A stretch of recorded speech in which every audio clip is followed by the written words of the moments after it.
Hi. So here you can see I placed the drop shadow for this hero, um, but the drop shadow is not visible. It's not because of the position. Um, I can change the position, but still it's not visible anything.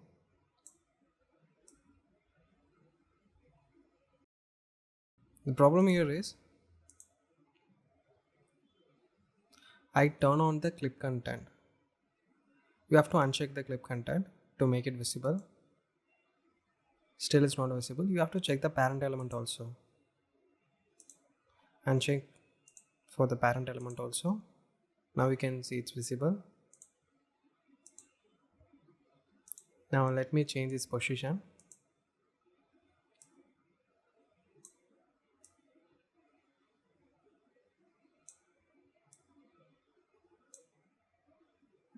Now it's perfect.